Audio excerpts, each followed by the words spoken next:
الفيديو اللي احنا شايفينه ده بيقول ان احنا بيتلعب بينا، بيقول ان احنا في ازمة سكر موجودة حقيقية. بيقولوا ان كيس السكر بنجيبه ب50 جنيه وهو الحكومة بتنزله ب27 جنيه. يلا بينا. شفت فيك العجب يا بلدي، شفت زحمة من الغلابة متجمعين في الطابور عشان ياخدوا من السكر كيسين. برضو زحمة من العصابة اياهم بتوع الاحتكار والمخازن، برضو زحمة من العصابة في كام نايت على كام اوتيل بس ياخدوا من الخمور كاسين. وانا وانت قاعدين مخدوعين نشتري كيس السكر ابو 27 جنيه بيدعموه لنا ومتوفر عندنا.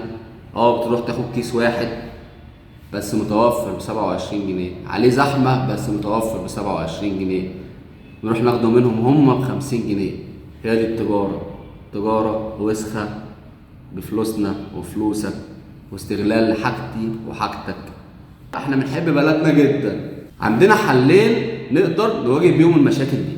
اول حل هو الرقابة، رقابة حقيقية، رقابة للاسواق وللاسعار، رقابة ومباشرة تقف في وش جشع التجار.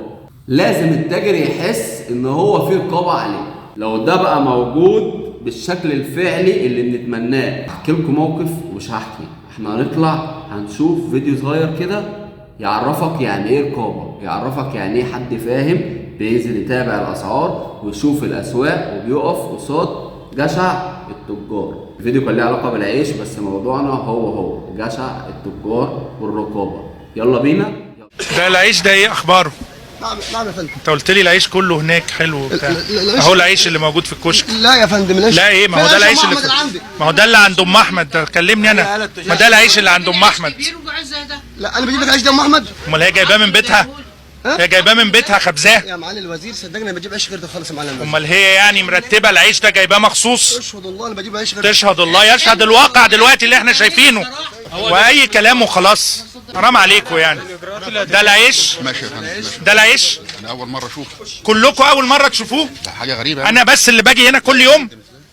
استغفر الله العظيم يا رب. شكرا يا حاج. كله للتحقيق. للتحقيق عشان سببين، سبب الكذب والملاوعه واخفاء الحقيقه. اقول من التحقيق النهارده ان شاء الله والتحقيق يوصل. السبب الثاني ان ده لا ما يرضاش ربنا، ما يرضيش حد، ما يرضاش ربنا، ما خلاص يبقى ما يرضاش ربنا ما يرضاش حد. كل واحد بيداري على الثاني. دكتور خالد حنفي اللي ما يعرفوش ده سيادة الوزير، وراجل فاهم جدا وبينزل بيتابع الاسعار، وزي ما احنا شفنا محدش كان يعرف يشتغله. الراجل كان عنده حساب، كان بيحاسب الناس اللي معاه.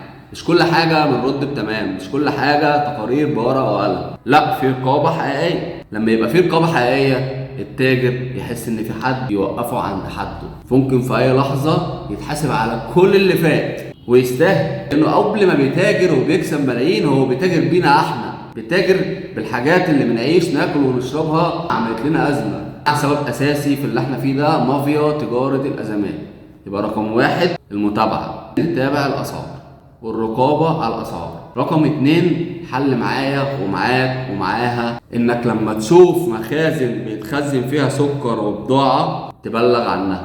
جنبك مكان بيعبي سكر وبيعبي سلعة أنت عارف إن هي عليها مشكلة، بلغ عشان نساعد الحكومات. زي ما بنطالب إن يبقى في رقابة ويبقى في ناس بتتابع بجد، لازم نطالب نفسينا إن احنا نتغير. في تجار يقفلوا مخازن على سلعة محتكرينها بملايين، وبعد 10 ايام يفتحوا المخازن يبيعوها بمليارات. كسبوا ارقام فلكية، وفي الاخر انا وانت ضحك علينا وبقينا نشتري السلع بارقام فلكية وسعرها الاساسي 27 جنيه كيس السكر، واحنا بننزل نجيبه منهم ب50 جنيه. الكلام مش في كيس ولا 2، الكلام في مليارات. فلوس معفنة بحاجة الغلابة. محتاجين نبلغ على اي مخازن فيها سكر واي مخازن فيها تعبئه لمنتجات وسلع استهلاكيه احنا محتاجينها. مش هنسمح نبقى لعبه في ايد الكلاب مافيا تجاره الازمات. باذن الله نحقق مع بعض كل حاجه حلوه. ازمه وهتعدي، حلها في ايديا وايديك وايدين الرقابه.